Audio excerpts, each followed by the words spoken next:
Hello from the Music Interview Corner. Today from the Ice Hall in Helsinki with Wheel, with James and Santeri. Hi guys. Hello, nice to see you. Hello. Great to have you guys. So my first question for you guys is, how did you come up with your band name? It was originally the name of a demo I had when we were working on songs around the second EP, and it just felt like a really good fit. We like to think stylistically it's a continuation of kind of the past, and so there's something kind of retro about it, so that's kind of like a cycle repeating, but also we're hoping to go to new places and try new things, so it just felt like a very good, succinct single word that ties up all of our values. Yeah, but we had kind of this quest for a single word band name, because it's I think we just like to have like really simple. And we live in Finland, and we wanted something people could say. Of course, yeah. So it's easy to pronounce, and yeah. So we thought about it for quite a while. I think for maybe a year or something. And then we just found the right word. Yeah. It's cool. It's kind of unique. Yes, I like to think so, and even I can spell it. Oh yeah. Oh, that's always a big plus. And how did you guys meet, and how did you and your bandmates decide to form the band together? Well, I was on a TV show in Finland called Tartu Mikki, which for the uninitiated means grab the mic. And I was a contestant on there, and the guitarist in the house band and I really hit it off. He was a great kind of virtuoso musician, and we had a chat after the show just about just metal in general and the kind of things we'd want to make.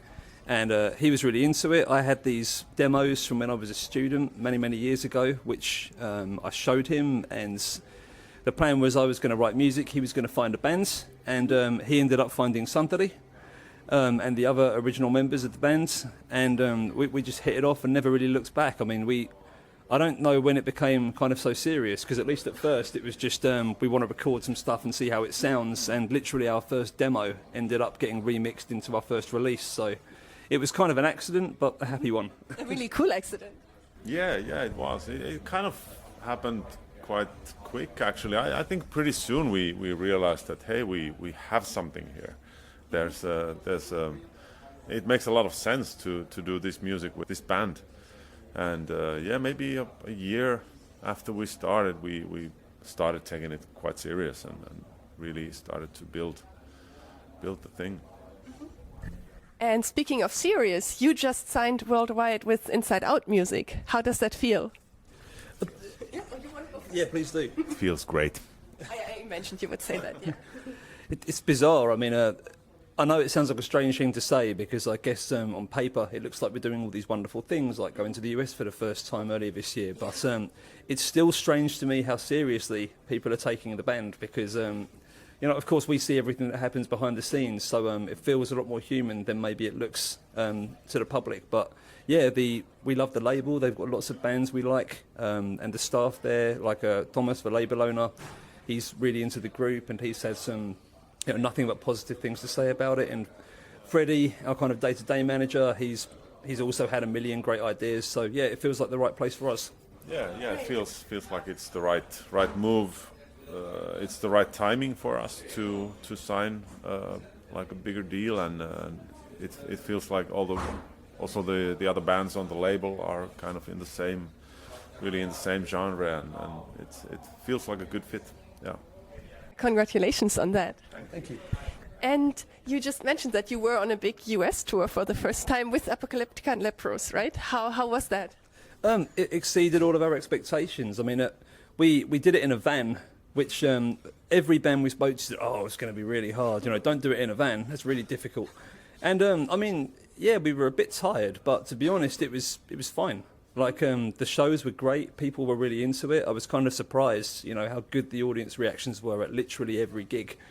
We thought at least some of them, that can't be the case. But the venues were full every time we played, and lots of people wanted to come and talk to us after the show when we were hanging out at the merch desk. It was also, I guess, a lot of people hadn't heard us before, so it's kind of fun being unknown, because you start off after the first song, like 2 people are kind of clapping and they're looking a bit awkward, and by the end everyone's kind of on your side and they're into it too. So it was a great adventure, and I guess it's only the first time once So, you know, great bands to tour with and amazing shows. We feel really lucky. Yeah, nothing much to add. It was a really good experience, and I think and it was really great to meet the people there and get started there, and hoping to go back actually. Cool. Actually, on the way here, we had trouble to find the entrance, and I met Simon of LEPROUS, and we climbed the fence together to get in here. It was a little adventure. So greetings to Simon if you see him later. Yeah, we're fans. We go back. Oh, good. And you are yourself going on a big European tour next year. Are you excited? Oh, always, yeah. It's really big rooms actually. Like I didn't realise. I was just looking through it when we were thinking of tour production about a month ago, and it's going to be the biggest shows we've played in Europe so far. The band's again really good fit, and we think we're going to meet lots of new fans and countries we've never been to before as well. So it's all extremely exciting, and you know, yet again we're just kind of blown away that we're even in this position. So it's, you know, great time to be alive. Agreed for the most part, except that I don't think there's any countries that we didn't play in yet. What about Latvia, Lithuania, Estonia? Yeah, that's true. Oh, look. Yeah. Yeah. I know our gigs, mate. Yeah, that's true. Yeah. But yeah, looking forward. It's gonna be great. I feel always when a band was in the US, then you're like regarded extra cool in Europe. It always helps that you can say, oh, we just toured the US. Oh, yeah, we want you. Did you experience this effect too? I mean, we did, but I mean, if you think about it, that's so crazy, isn't it? Because I mean, I don't think the gigs are more or less significant on either continent. It's just different places, and you know, the culture's a bit different regarding live music from country to country, of course. But we're just happy we've got people to play to. I think that's you know, a great man once said that you can make whatever kind of music you like, and you can love it as much as you want, but it doesn't mean anyone else is going to care. And you know, I feel very humbled that so many people seem to care about what we're doing. But your music is also really good, so it's not a surprise that people care. Well, thank you very much. Thank you. Yeah, great.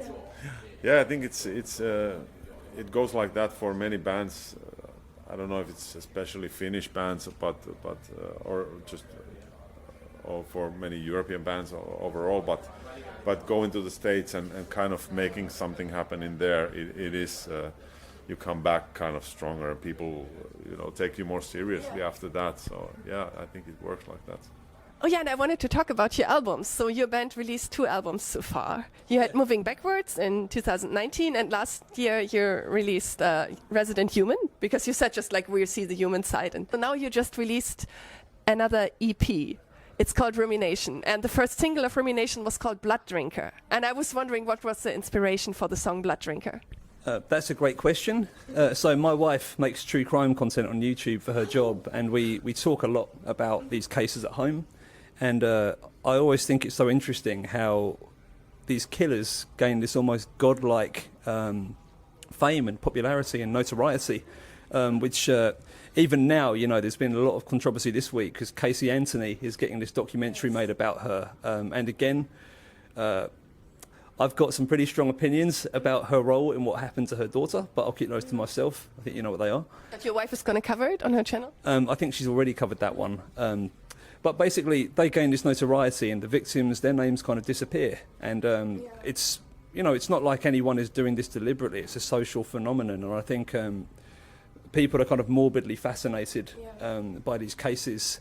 And I kind of feel like, even though, you know, it's not one of us choosing things to be this way, it's all backwards, isn't it? Like, we should be remembering the names of the victims, not the killers. And you look at people like Jeffrey Dahmer, because he was... I was just thinking that. That's so sick that some people like have him as an idol. Well, exactly, and don't get me wrong, like many highly narcissistic people, he's very superficially charismatic, and I think that's kind of a smokescreen for the awful things that killers do. Yeah. And I was thinking about the phenomenon because it's fascinating. Mm-hmm. And that was the inspiration? Yeah, it's a nice, happy topic, like most of our songs. Yeah, but it's a really cool inspiration. I didn't expect that was the inspiration, and I didn't know that your wife has this YouTube channel. What's her channel's name? Shall we advertise her channel? Why not? Her name is Annukka Lascelles. She currently has a channel in Finnish, and she's just starting one in English as well. So, yeah, lots of content coming out. Do you want to say anything else to the new EP? it's kind of it was for us an opportunity to kind of try a bit different writing style musically, I think, because on the albums there's a lot of long songs, 10 minutes and 12 minutes and stuff like that, and now we wanted to do something a bit more, I don't know, accessible, but still like a bit shorter stuff, like more singly, if you want to put it that way. So yeah, it's kind of a fresh thing in the middle of we're starting to work on the next album, obviously, pretty soon, and it was good kind of middling product in a way to do something a bit different, and I think it was kind of the song ideas were not the kind that we would like to have on the next album, but it was good to release as an EP right now. Yeah, and we're really happy with it. And I think also we just don't want to get stuck doing one thing, like whether it's singles or 10-minute songs. We just want to have the freedom to explore and try new stuff. So I think just for that reason we did a very, very proggy album with Resident Human, and it was kind of nice to do something a bit more focused and direct just to keep us interested. Yeah, sounds exciting. I'm really excited for your new album. Thank you. The Cable, Vittu in Finnish, what we would say to that. I have a funny question for you. It's my favorite question. What's the craziest thing you've ever done on tour? We're not very crazy, to be honest. Like, I don't drink on tour because it messes my voice up. So, craziest thing I've done on tour. I nearly fell off the stage 2 nights ago. That was pretty crazy. I'm glad you didn't. Yeah. How did it happen? I was pressing a pedal and trying to climb on a box, and the lights went off, and I couldn't see what I was doing, and I was this close to falling on my face. And it was, I don't think many people in the audience noticed, but yeah, that was kind of awkward. So yeah, I'm going to stick with that one for my story. Okay, and for you? Really, we are so kind of, I'm crazy when we tour. It's just about playing the shows.